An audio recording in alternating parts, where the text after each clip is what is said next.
Start करते हैं। हम लोगों को आज जो पढ़ना है वो है हमारे मध्य प्रदेश की रिवर्स, है ना।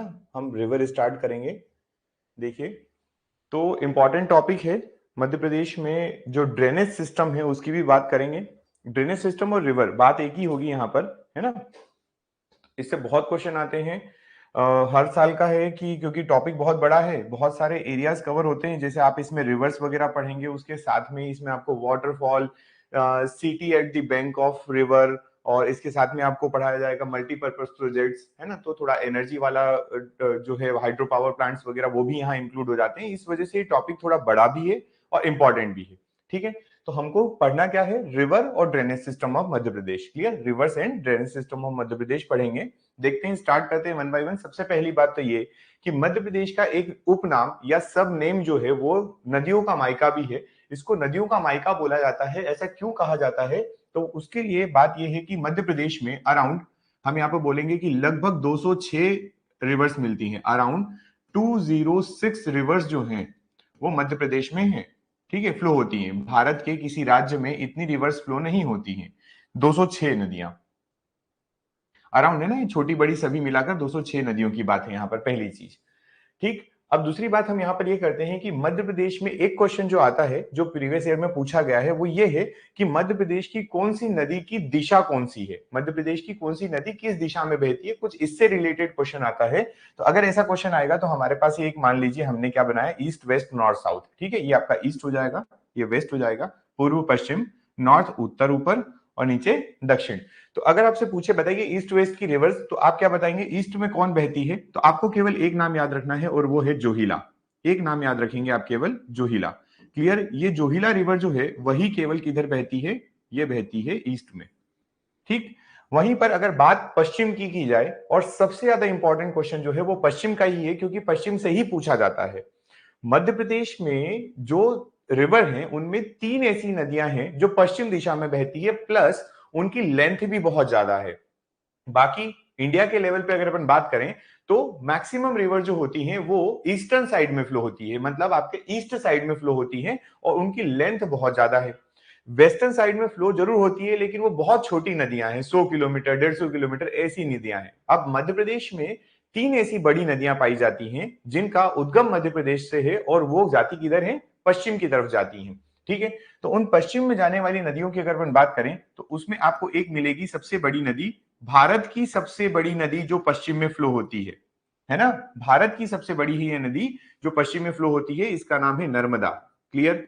चलिए, फिर उसके बाद नर्मदा के अलावा कौन जाती है? तो तापी बोल दीजिए या ताप्ती बोल दीजिए, दोनों में से जो आप कहेंगे ठीक होगा, क्योंकि दोनों इसी के नाम है, ताप्ती या तापी। और तीसरा अगर आपसे पूछे और कौन सी ऐसी नदी है जो वेस्टर्न डायरेक्शन में फ्लो होती है, तो आप यहां से आंसर याद रखिएगा, वो तीसरी नदी जो है वो है माही नदी। ठीक है, क्या है ना।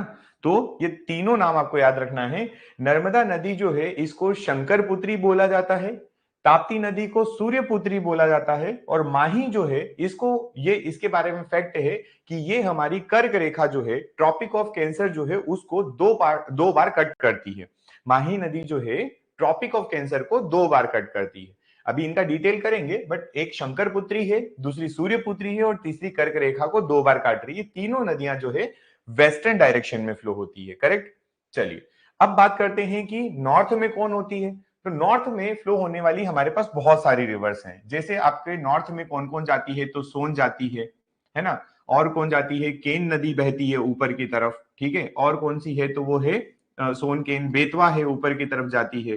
ठीक है, और कौन सी रिवर जाती है? तो ऊपर जाती है सिंध रिवर, है ना, ऊपर सिंध रिवर भी पहुंचती है। और कौन सी रिवर जाती है? तो पार्वती जो है वो भी ऊपर की तरफ जाती है। ठीक। तो यहां पर आपको देखो, मध्य प्रदेश से अगर आप देखेंगे तो मैक्सिमम रिवर जो है मध्य प्रदेश की मैक्सिमम रिवर आपको ऊपर की तरफ दिखाई देगी जाती हुई। ऊपर की तरफ मतलब नॉर्थ साइड में। इनको हिंदी में अगर अपन बोले तो ये आपकी सोन नदी हो गई, ये केन रिवर हो गई।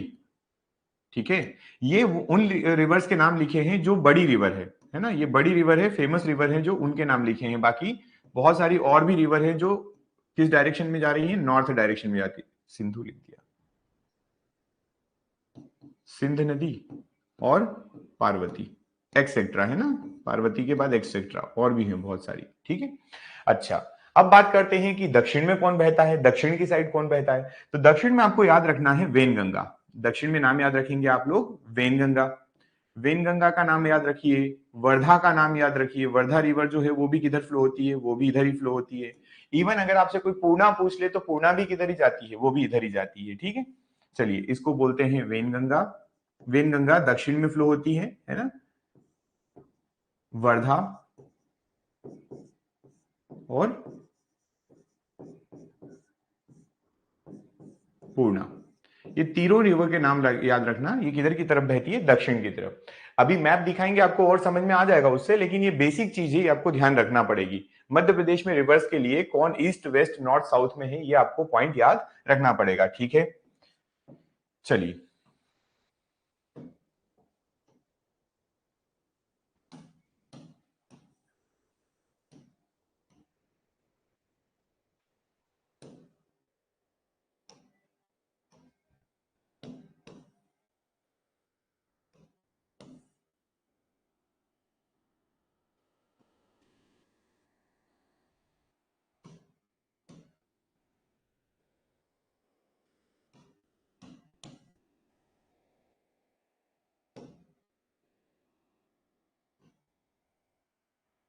चलिए बढ़े आगे, है ना। तो देख लीजिएगा ईस्ट वेस्ट नॉर्थ साउथ की ये 4 डायरेक्शन की अलग अलग रिवर्स हैं। अब आपके पास ये एक मैप है ना। ठीक, देखो इनको आप मैप में देखिए, जितना अभी आपको दिख पा रहा है ठीक है, अदरवाइज एक एक करके फिर समझाएंगे ही वैसे भी इनको। आपको मध्य प्रदेश की ये रिवर्स दिखाई दे रही हैं, और ये कुछ इस तरीके से, जैसे ये रिवर दिख रही है, ये नर्मदा हो गई, है ना? ये कौन सी हो गई, नर्मदा हो गई। यहां से तवा निकली, ये तवा रिवर हो गई। ठीक है, ये तवा हो गई। ये हो गई आपकी ताप्ती। ठीक, ये ऊपर चंबल जा रही है। ठीक है, उसके पास से रिवर निकल रही है काली सिंध, ये काली सिंध भी इसी में मिल जाएगी। पार्वती रिवर जिसकी अपन बात कर रहे थे नॉर्थ में जा रही थी, वो ये है ना। आपकी सिंध रिवर जिसका आपने नाम लिखा है, सिंध रिवर ये रही। कुंवारी रिवर जो भी नॉर्थ में फ्लो होती है, कुंवारी रिवर भी नॉर्थ में जाएगी। बेतवा का नाम अभी आपने लिखा है, जो नॉर्थ डायरेक्शन में जाती है, ये रही बेतवा। ठीक है, उसके बाद केन रिवर का आपने बोला है कि वो भी नॉर्थ में आती है, वो ठीक है। और एक इंपॉर्टेंट रिवर जो हम वहां मिस कर गए, जैसे टोन्स रिवर, ये टोन्स रिवर ये भी बहुत फेमस रिवर है ना। टोन्स रिवर के बारे में अपन देखेंगे कि टोन्स रिवर भी किधर फ्लो होती है। उसके बाद ये हो गई आपकी सोन नदी। सोन नदी भी किधर जाती है, ये भी नॉर्थ डायरेक्शन में फ्लो होती है। ठीक, तो ये आपके रिवर्स हैं। नीचे की तरफ अगर देखें तो साउथ में ये बहने वाली रिवर वर्धा हो गई, ये वेनगंगा हो गई, है ना। पेंच हो गई, पेंच भी नीचे की तरफ जाती है। ठीक, तो इतनी रिवर्स जो है मध्य प्रदेश में, और ये बाकी सारी रिवर छोटी छोटी, ये शिप्रा हो गई, शिप्रा के अंदर कोई मिल रहा है। ये माही हो गई, थोड़ी ऊपर जाती है फिर इधर आती है, नॉर्थ में ही ये वेस्ट में बहने लग गई, है ना। तो इतने रिवर्स के बारे में हमको पढ़ना है। अब ये जो रिवर है, ये अपना पानी कहाँ ड्रॉप कर रही है, तो आप देख पा रहे होंगे कि ये यमुना जा रही थी, है ना। नीचे से जो रिवर्स आ रही है वो यमुना में अपना पानी छोड़ रही है। ये जैसे कि अपना कौन सी चंबल नदी हो जाएगी, बेतवा हो जाएगी, केन हो जाएगी, ये सब अपना पानी कहाँ छोड़ती है, यमुना में छोड़ती है। उसके ऊपर और देखोगे, उसके ऊपर देखोगे तो इन सबसे बड़ी नदी एक निकल रही है, जिसका नाम है गंगा नदी, है ना। सबसे बड़ी नदी है अपने इस ड्रेनेज सिस्टम की, या मध्य प्रदेश के ड्रेनेज सिस्टम की सबसे बड़ी नदी की आप अगर पूछे बात, तो सबसे बड़ी नदी जो है वो कौन सी है, वो गंगा है। तो ये गंगा जा रही है। यहां से हमको ये भी समझ में आ जाता है कि गंगा में कौन कौन शामिल है, या गंगा में जाकर कौन कौन अपना पानी ड्रॉप करती हैं। क्लियर है। ये एक मैप है, बस ऐसे ही नॉर्मली आप देख लीजिए इसको, है ना। बाउंड्री में और बना देता हूं मध्य प्रदेश की बाउंड्री जो है ये, ताकि आपको इसमें कंफ्यूजन ना हो बिल्कुल भी।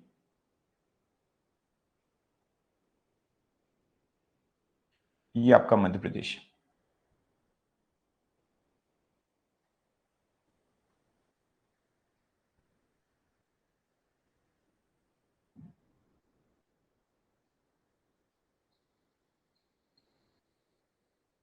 ठीक, और इनके अंदर की ये सारी नदियां हैं। बढ़े आगे, चलो एक और मैप है। एक और मैप देख सकते हो आप चाहो तो, आपके पास एक मैप अवेलेबल है, और इसमें भी आपको वही चीजें मिलेंगी, बस इसमें एक चीज और है, इसमें आपको कुछ प्रोजेक्ट्स भी यहां पर दिखाई दे देंगे, है ना। प्रोजेक्ट जैसे नर्मदा के ऊपर जो बने हुए हैं, ये आपकी बरगी परियोजना। ठीक है, फिर उसके बाद अपना तवा परियोजना हो गई, इधर ओमकारेश्वर, महेश्वर, मंडलेश्वर, जोबट परियोजना वगैरह वगैरह, सारी नदियां आपको दिख रही है। ठीक है, अपन परियोजनाएं अलग से पढ़ेंगे, बाण सागर परियोजना हो गई आपकी, राजघाट परियोजना, हम लोग प्रोजेक्ट्स बिल्कुल अलग पढ़ेंगे इनसे। ठीक है, अभी केवल अपन रिवर्स की बात कर रहे हैं। आप भी चाहें तो रिवर देख लीजिए, और पहले वाले में आप चाहें तो इसको ना पूर्णा की जगह पेंच कर लीजिए, पूर्णा की जगह इसको पेंच कर लीजिए। पेंच रिवर जो है वो साउथ में कर लीजिए, कि वो साउथ में फ्लो हो रही है ना।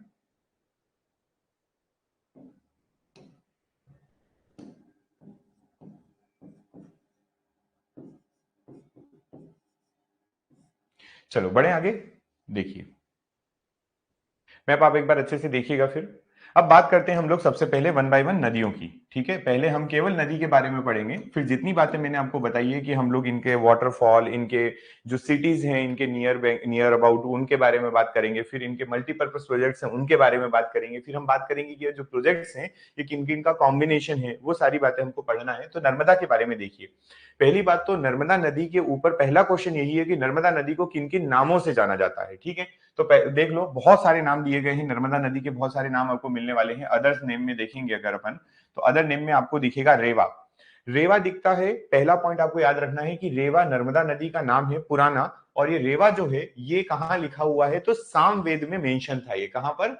सामवेद, जो हमारे 4 वेद हैं उनमें से तीसरा वेद जो है ना, उसमें लिखा हुआ है नर्मदा नदी का नाम रेवा, पहली चीज। दूसरा, इसको सोमदेव, अरे सोमो देवी नहीं है, सोम देवी है। ठीक है, सोम देवी कहा जाता है, इस रिवर को क्या बोला जाता है? सोम देवी। ठीक, उसके बाद और क्या बोला जाता है? मैकाल सुता। मैकाल सुता क्यों बोला जाता है? क्योंकि इस नदी का जो ओरिजिन है वो अमरकंटक की प्लेस में, जहां पर आप बोलते हैं अमरकंटक का नर्मदा कुंड, वो नेकाल पर्वत पर स्थित है। तो मेकाल पर्वत पर स्थित होने की वजह से इसको हम लोग मेकाल सुता कहते हैं। मेकाल सुता मतलब मेकाल की पुत्री। ठीक है, अभी मैंने शंकर पुत्री भी बोला है, वो भी करेक्ट है, मेकाल की पुत्री वो भी करेक्ट है। फिर आता है नामा दोष। तो ये दो नाम जो लिखे हुए हैं यहां पर आपके सामने, एक आपका रेवा और दूसरा नामा दोष, ये अपने आप में बहुत इंपॉर्टेंट नाम है, इनको ध्यान रखना पड़ेगा। क्योंकि ये किसी, देखो पहला तो हो गया कि सामवेद में लिखा हुआ है, वो अपनी जगह ठीक है। दूसरा नामा दोष जो लिखा है, इसको किसने कहा है? तो इसको कहा है टॉलमी ने। टॉलमी एक फॉरेन साइंटिस्ट रहे हैं, जियोलॉजिस्ट थे। ठीक है, उनने इसको नर्मदा नदी को नामा दोष कहा है। क्लियर? अमरकंटक से निकलने की वजह से अमरकंटकी नाम भी रखा हुआ है। शंकरी भी बोला जाता है, शिवपुत्री भी बोला जाता है। तो मैंने सारे आपको नाम बताए। अब backbone of economy of India भी बोला, मध्य प्रदेश भी बोला जाता है, backbone of economy of Madhya प्रदेश, क्योंकि ये मध्य प्रदेश के 15 जिलों से निकलती है। किसी किसी को ये कंफ्यूजन होगा, और किसी को नहीं, बहुत सारे लोगों को होगा। रीजन ये है कि एक मिनट, नर्मदा की कहीं जगह हो तो मैं बता देता हूँ। हाँ, नर्मदा जो रिवर है ना, नर्मदा रिवर के बारे में ये डाउटफुल केस है, लेकिन आपको दोनों याद रखना है। नर्मदा रिवर जो है, इसके बारे में पूछा जाता है कि नर्मदा जो है वो कितने जिलों से होकर बहती है। नर्मदा कितने जिलों से होकर बहती है, अगर ये पूछा जाता है तो इसके दो आंसर हैं। दो आंसर इसलिए हैं कि कहीं कहीं कहीं पर बुक में आपको ये मिलेगा 15 और कहीं कहीं पर आपको मिलेगा 16। ठीक है क्या? 15 या 16 डिस्ट्रिक्ट। ठीक है,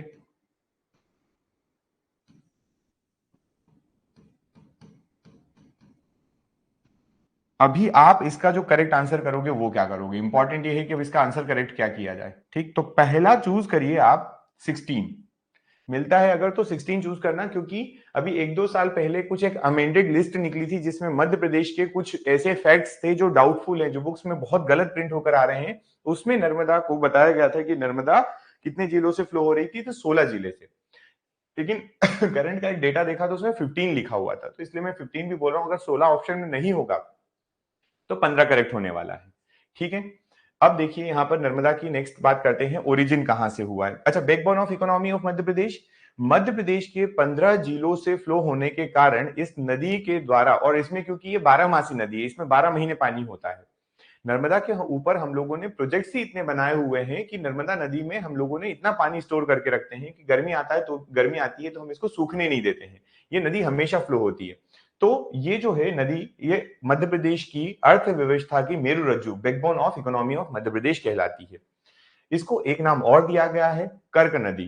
कर्क नदी क्यों कहते हैं? क्योंकि ये रिवर जो है ये पैरेलल टू कर्क रेखा है ना। ये किसके पैरेलल है? Parallel to Tropic of Cancer. ठीक है क्या ये बात? Parallel to Tropic of Cancer होने की वजह से इसको अपन बोलते हैं कि ये नदी जो है वो मध्य प्रदेश की कर्क नदी है। कर्क नदी मतलब tropic of cancer. Clear?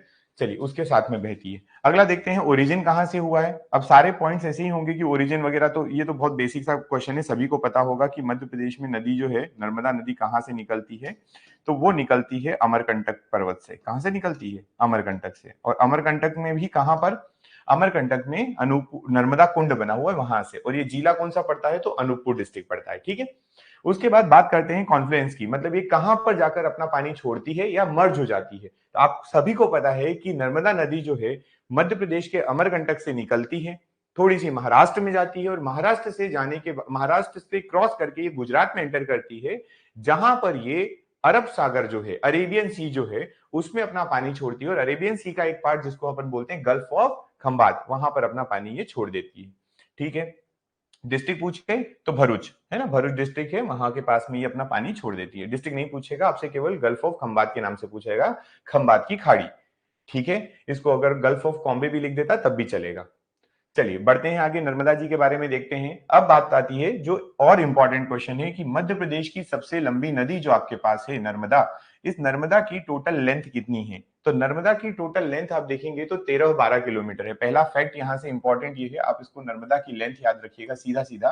Narmada की जो लेंथ है वो 13-12 किलोमीटर है। ठीक है, इस 13-12 किलोमीटर का डिवीजन कैसे हुआ जरा सा वो देख लेते हैं। देखो 1077 किलोमीटर ये मध्य प्रदेश में चलती है, इसीलिए इसको मध्य प्रदेश की बड़ी नदी माना गया। मध्य प्रदेश की नदी मानते हैं नर्मदा को, क्योंकि 1077 किलोमीटर यहाँ है।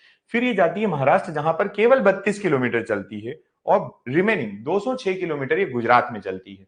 तो total length 1312 kilometre, Madhya Pradesh में 1077 किलोमीटर, गुजरात में ये चलती है 206 किलोमीटर, और महाराष्ट्र में चलती है 32 किलोमीटर। अब अगर आपके पेपर में कभी बाय चांस किलोमीटर्स में ना पूछकर परसेंटेज वाइज पूछ लिया, कैसा पूछ लिया? परसेंटेज वाइज, कि बताओ महाराष्ट्र में इसका कितना परसेंट है, मध्य प्रदेश में कितना परसेंट है, तो आप परसेंटेज निकालना बड़ा आसानी से जानते हैं। परसेंटेज कैसे निकाल लेंगे? जैसे मान लो मध्य प्रदेश में निकालना, तो 1077 डिवाइडेड बाई 13 बस इंटू 100 कर दो। तो ये जो आपका आएगा ये क्या आ जाएगा? इन टर्म्स ऑफ परसेंटेज आपको आंसर मिल जाएगा, है ना, इन टर्म्स ऑफ परसेंटेज। ठीक है, परसेंटेज इन एमपी। अगर आपसे वो महाराष्ट्र पूछता तो आप 1077 की जगह लिख देते 32 किलोमीटर। अगर ये आपसे गुजरात पूछता 1077 की जगह 206 लिख देते, और ये परसेंटेज होता है। क्लियर यहां तक बात? ठीक है, चलिए अब आगे बढ़ते हैं। अब बात करेंगे अगेन एक और इंपॉर्टेंट क्वेश्चन, है ना। नर्मदा नदी से इतने क्वेश्चन आते हैं ना, वैसे यहाँ पर सारे वही मेंशन किए गए हैं जो इंपॉर्टेंट है, इसलिए किसी एक को इंपॉर्टेंट दूसरे को कम इंपॉर्टेंट नहीं बोला जा सकता। अब नर्मदा नदी पे एक क्वेश्चन ये भी बनता है कि बताइए नर्मदा की ट्रिब्यूटरीज कितनी है? ठीक है, क्या क्वेश्चन है? नर्मदा की ट्रिब्यूटरीज कितनी है, नर्मदा की सहायक नदियों के बारे में पूछा जा रहा है। तो नर्मदा की सहायक नदियां, आपको पहला पॉइंट तो याद रखना है कि नर्मदा की टोटल टोटल जो सहायक नदियां हैं वो है 41। कितनी है? 41 सहायक नदियां हैं इसकी। ठीक, अब क्या होता है कि हम जब ट्रिब्यूटरीज पढ़ते हैं, किसी भी रिवर की जब ट्रिब्यूटरी पढ़ी जाती है, तो हम कुछ इस तरीके से पढ़ते हैं कि हम बोलते हैं कि कोई दाएं तट की होगी तो कोई बाएं तट की होगी। जैसे यहां पर लिखा राइट बैंक, राइट बैंक का मतलब होता है दायां तट। ठीक है, तो मैं इसको हिंदी में बस इतना लिख देता हूं, दाएं तट की। ठीक है, और जो लेफ्ट बैंक लिखा उसको अपन बोलेंगे कि ये बाएं तट की होती है।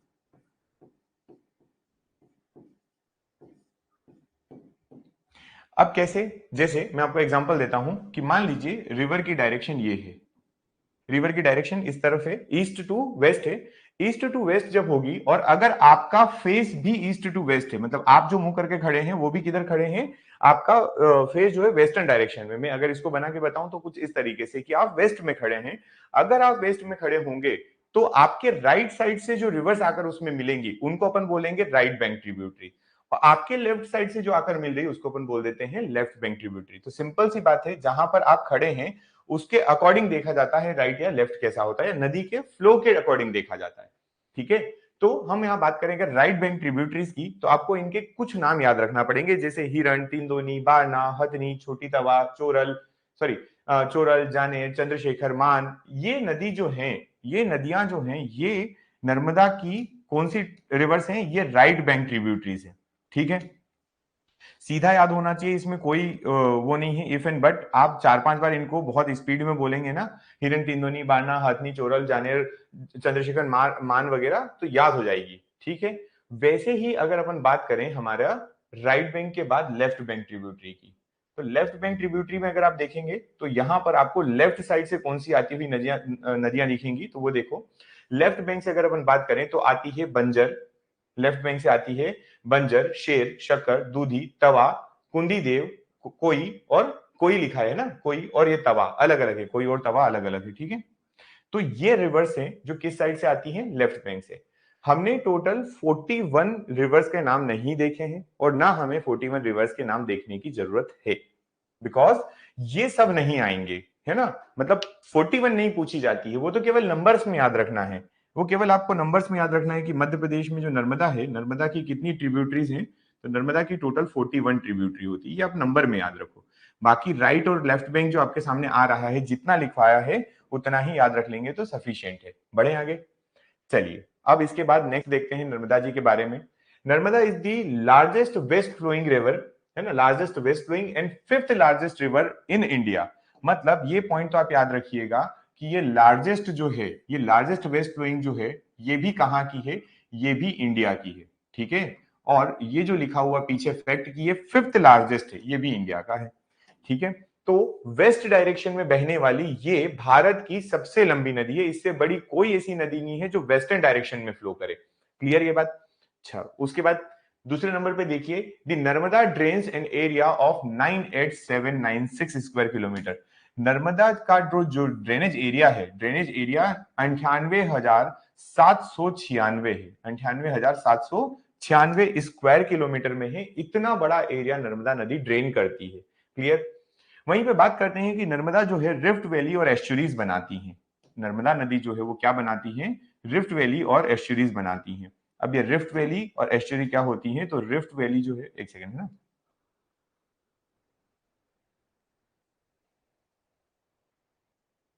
कैसे करते हैं,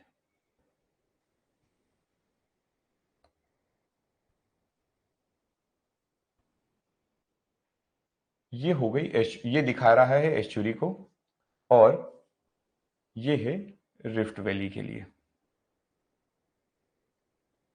देखो समझते हैं, पहले रिफ्ट वैली समझ लेते हैं। आपको पता है कि नर्मदा जहां फ्लो करती है उसकी एक तरफ अगर आप देखेंगे तो आपको एक तरफ मिलेगा विंध्याचल। कौन मिलेगा, विंध्याचल, ठीक है, विंध्यन पर्वत, विंध्यन पर्वत मिलेगा।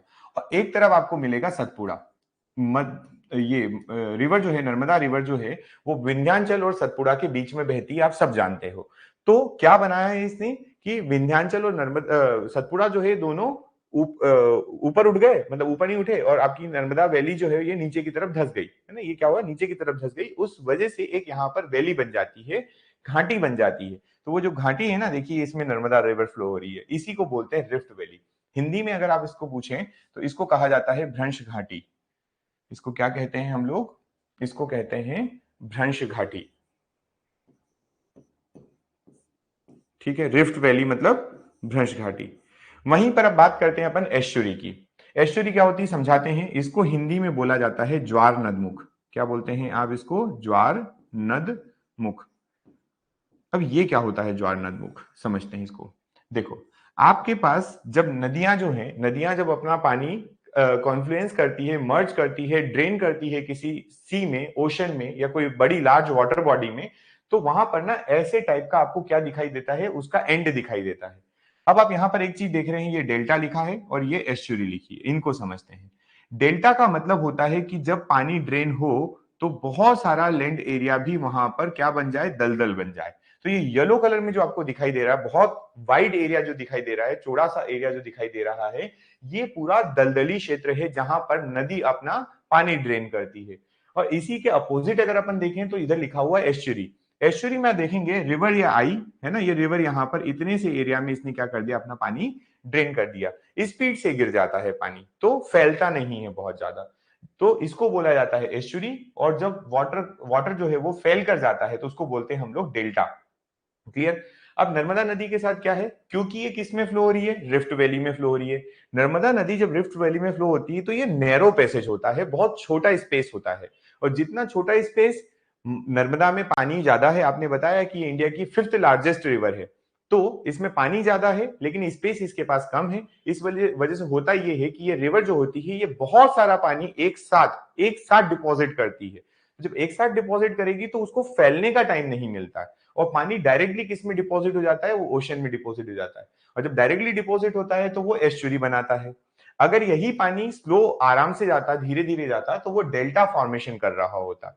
क्लियर है? इसलिए नर्मदा नदी के बारे में याद रखेंगे कि ये एस्चुरी का फॉर्मेशन करती है और ये वेस्टर्न डायरेक्शन में फ्लो होती है, और रिफ्ट वैली में दो तीन चार बातें इसकी बहुत कॉमन है जो अक्सर पेपर में पूछ ली जाती है। नर्मदा नदी क्या बनाती है, भ्रंश घाटी या रिफ्ट वैली बनाती है। नर्मदा नदी क्या फॉर्म करती है, एस्चुरी बनाती है। नर्मदा नदी किस डायरेक्शन में फ्लो होती है, तो वेस्टर्न डायरेक्शन में फ्लो होती है, पश्चिमी दिशा में बहती है। क्लियर?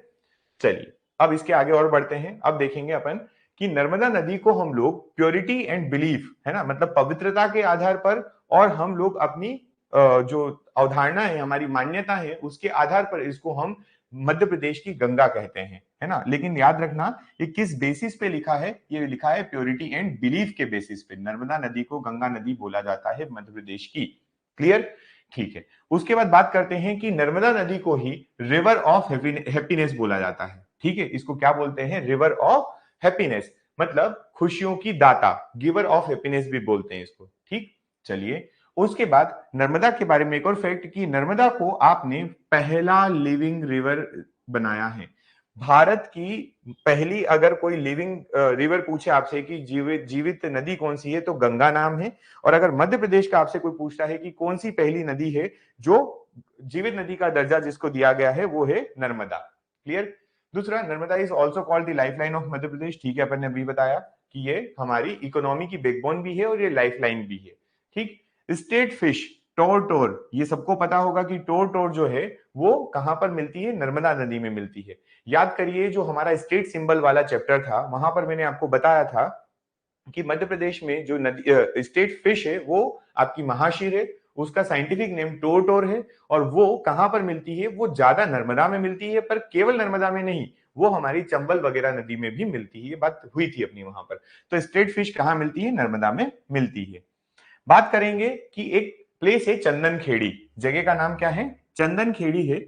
ये जगह जो है ये नर्मदा के किनारे है। यहां पर चंदन खेड़ी पर मेघनाथ जी जो है, मेघनाथ जी ने क्या किया था, तपस्या की थी, और ये बात लिखी हुई है विष्णु पुराण में। क्लियर है?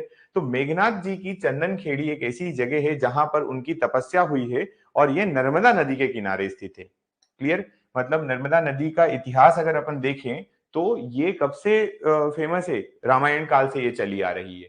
क्लियर? बड़े आगे फैक्ट्स के साथ में नेक्स्ट देखते हैं अब अपना कुछ फेमस घाट, है ना। फेमस घाट की बात करते हैं। नर्मदा अपने घाटों के लिए बहुत फेमस है। यहां से आपको दो चीजें क्लियर होंगी, एक तो आपको मध्य प्रदेश के घाट भी कुछ पता चल जाएंगे, बड़ा कौन सा है वो भी पता चल जाएगा, और नर्मदा के ऊपर कौन से हैं वो भी पता चल जाएगा। तो पहला देखो गौरी घाट। गौरी घाट जो है इसको आप याद रखेंगे, ये जबलपुर में है। गौरी घाट कहाँ है, जबलपुर में है। ठीक है, ये बात। गौरी घाट जो है यहाँ पर क्या खास हुआ था, तो 2020 में यहाँ पर गो कुंभ आयोजित किया गया था। कौन सा कुंभ, गो कुंभ, गौ माता वाला गो कुंभ यहाँ पर आयोजित किया गया था 2020 में, इसलिए गौरी घाट फेमस। किसके किनारे है, नर्मदा नदी पर है। अगला देखते हैं, अगला लिखा है बरमान घाट। अगला कौन सा है, बरमान घाट। अब ये बरमान घाट जो है, बरमान घाट जो है ये कहाँ है, तो ये है आपका नरसिंहपुर, मतलब जिला नरसिंहपुर पड़ेगा, पर प्लेस आप गाडरवाड़ा याद रख सकते हैं। बरमान घाट कहाँ मिलेगा, तो ये आपको मिलेगा नरसिंहपुर या आपका ग्वारी सॉरी गाडरवाड़ा। क्लियर? ये बरमान घाट जो है यहाँ पर क्या होता है, तो मकर संक्रांति के टाइम पर, मकर संक्रांति के टाइम पर हर साल 13 दिन के लिए यहाँ पर एक मेला आयोजित किया जाता है, जिसको बोला जाता है बरमान का मेला। बरमान का मेला, हम ये मेले सारे पढ़ेंगे एक साथ, जहां पर कौन सा आयोजित किया जाता है। अगर किसी का दिन है कि ये 7 दिन के लिए है, ये 15 दिन के लिए है, ये 13 दिन के लिए है, तो हम वो भी वहां पर देखेंगे। अभी फिलहाल में आपको याद रखना है कि बरमान का जो मेला है वो 13 दिन के लिए हर साल मकर संक्रांति के अवसर पर नर्मदा के किनारे नरसिंहपुर ग्वाडरवाड़ा में आयोजित किया जाता है। सारे फैक्ट्स एक ही लाइन में कवर हो रहे हैं। क्लियर? चलिए, उसके बाद बात करते हैं अपन नेक्स्ट अपना अगला है महेश्वर घाट। ये अगेन इंपॉर्टेंट है, इसके लिए क्यों इंपॉर्टेंट है बताते हैं। देखो, महेश्वर घाट जो है ना, महेश्वर घाट इसलिए फेमस है, पहली बात तो कहां पड़ेगा, तो खरगोन में पड़ेगा। और ये जो है, ये लार्जेस्ट घाट है which is constructed on the river. ठीक है, लार्जेस्ट रिवर घाट है, याद रखना, मध्य प्रदेश का। ठीक है ना। बनवाया किसने था खरगोन में महेश्वर? महेश्वर की स्थापना किसने की है? देवी अहिल्याबाई ने। तो इसको किसने बनवाया है? देवी अहिल्याबाई ने बनवाया। ये भी पॉइंट यहां से इंपॉर्टेंट है। ठीक है, पहला कि ये लार्जेस्ट है वो अपनी जगह इंपॉर्टेंट है, देवी अहिल्या ने बनवाया है। अगले घाट की बात करते हैं, तो अगला घाट है सेठानी घाट। अगले घाट का नाम क्या है? सेठानी घाट। ठीक है, ये सेठानी घाट जो है ये कहाँ मिलेगा आपको? ये नरसिंहपुर में मिलेगा। वैसे ही एक और आता है संग्राम घाट। ठीक है, तो ये संग्राम घाट कहाँ मिलेगा? तो ये मंडला में मिलेगा। संग्राम शाह का नाम आएगा बाद में आगे चल के, जो गोंड शासक होंगे वो मंडला में मिलेंगे, तो उनके बारे में भी वहां पर अपन पढ़ लेंगे। ठीक है, यहां तक बात। चलिए, इसके बाद आगे बढ़ते हैं। नेक्स्ट है अपने पास अगली रिवर चंबल। ठीक, इतना जो अभी अपन ने पढ़ा है ये सब आपको नर्मदा जी के बारे में याद रखना है। क्या क्या देखा एक बार फटाफट रिकॉल कर लो। आपने बोला नर्मदा जी के कुछ उपनाम याद रखेंगे, कहां से ओरिजिन होता है, कहां खत्म होती है, ये याद रखेंगे। फिर हमने बोला कि इसकी लेंथ कितनी होती है, उसके अकॉर्डिंग याद रखेंगे। नर्मदा नदी है तो उनकी कौन कौन सी ट्रिब्यूटरीज होगी वो याद रखेंगे।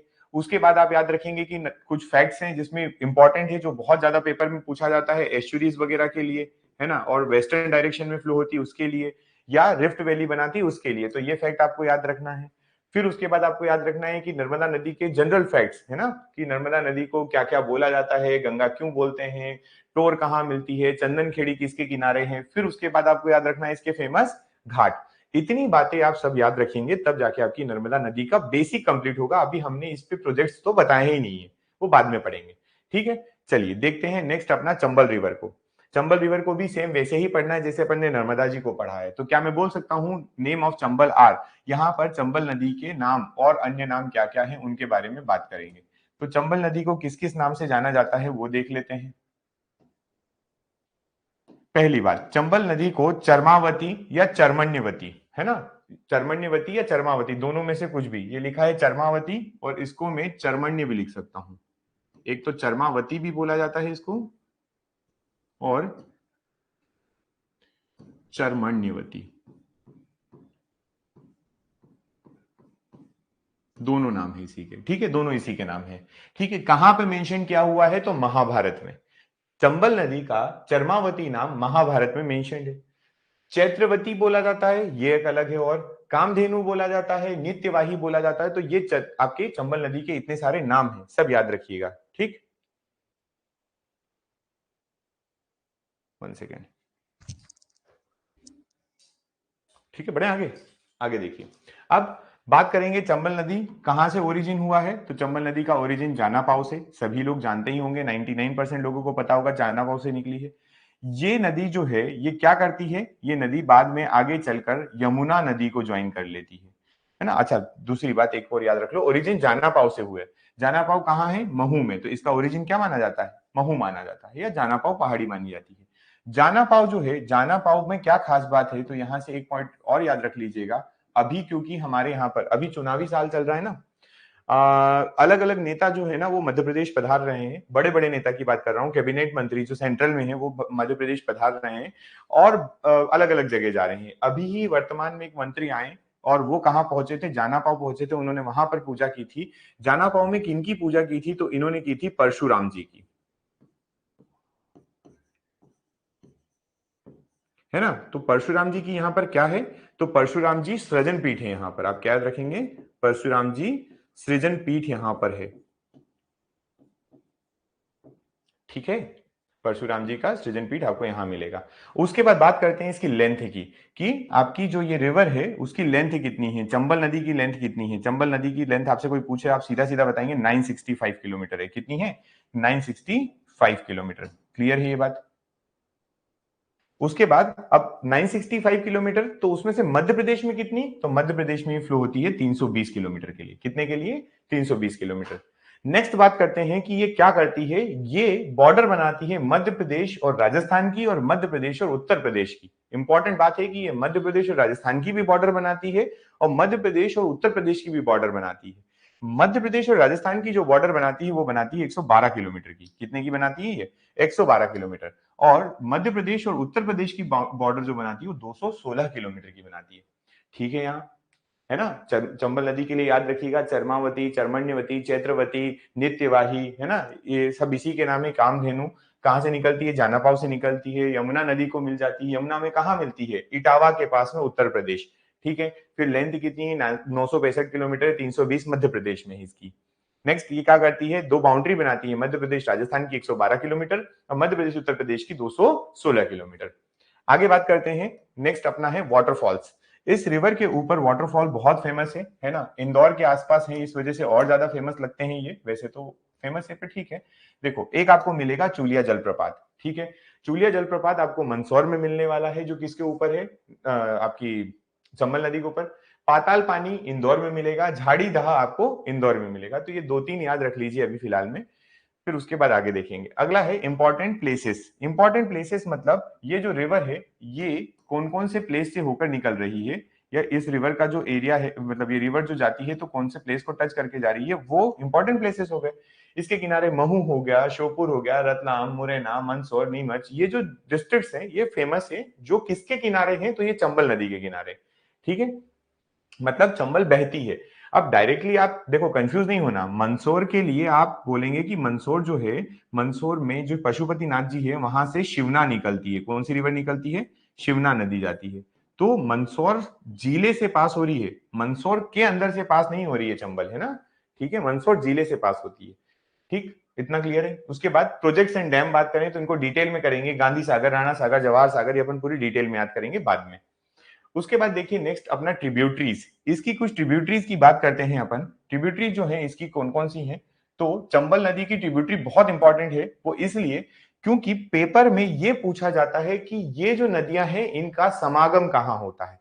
ये नहीं कि चंबल की ट्रिब्यूटरी कौन सी है, ये पूछते हैं इनमें से कौन सी नदी जाकर चंबल में नहीं मिलती है। तो आपको ट्रिब्यूटरीज पता होगी तब तो आप इस क्वेश्चन का आंसर कर पाएंगे। तो देखो, शिप्रा, पार्वती, कूनो, कालीसिंध, कुमारी, बनास, शिवना, है ना। ये सारी रिवर जो है, और देखो अभी अपन ने बात की थी शिवना रिवर की, ये शिवना नदी मंदसौर में, ये किसमें जाकर मिलती है? शिवना नदी ये चंबल में मिलती है। तो ये सारा पॉइंट आपको याद रखना है। शिप्रा, पार्वती, कूनो, कालीसिंध, कुमारी, बनास, शिवना, ये सारी रिवर ट्रिब्यूटरी है किसकी? चंबल नदी की। ठीक है यहां तक। इसके बाद बात करें अपन तो ये बीहड़ का फॉर्मेशन करती है। किसका फॉर्मेशन करती है ये? बीहड़ का। अब बीहड़ का फॉर्मेशन करती है तो देख लो, बीहड़ ऐसे दिखते हैं, ये बीहड़ है। ठीक है, ये क्या है? ये बीहड़ है। बीहड़ का मतलब होता है कि ये जब जाती है तो अपने साथ में ये हर बार ना चंबल नदी जो है अपना रास्ता बदलती है। क्या बदलती है? बार बार रास्ता बदलती है। जब इसमें फ्लड आती है तो ये अपना रास्ता बदल कर चलने लगती है। उस वजह से जमीन की कटाई हो जाती है और कुछ इस तरह का आपको बीहड़ दिखाई देने लगता है, कुछ इस तरीके के गैप्स दिखाई देने लगते हैं।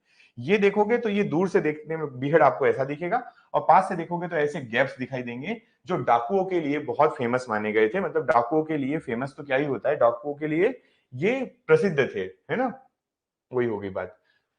समझ गए, नेगेटिव पॉइंट है पर ठीक है। अगला पॉइंट आपको यहां से एक पॉइंट याद रखना पड़ेगा कि इसने जो सबसे ज्यादा डिस्टर्ब किया है बीहड़ फॉर्मेशन, या सबसे ज्यादा मृदा अपरदन जो किया है, सॉइल इरोजन जो किया है, वो मुरैना डिस्ट्रिक्ट का किया है। ठीक है, तो इतना याद रखिए अभी, है ना। आप चंबल नदी के बारे में, नर्मदा नदी के बारे में, इसके बाद अपन सारी नदियां देखेंगे। उनकी मैं आपको एक लिस्ट बता दूंगा जिसमें सारी नदियों के किलोमीटर्स लिखे हुए हैं, और फिर आगे नेक्स्ट लेक्चर में पढ़ते हैं। ठीक है, थैंक यू सो मच। अभी इनको रिवाइज करिएगा आप, है ना।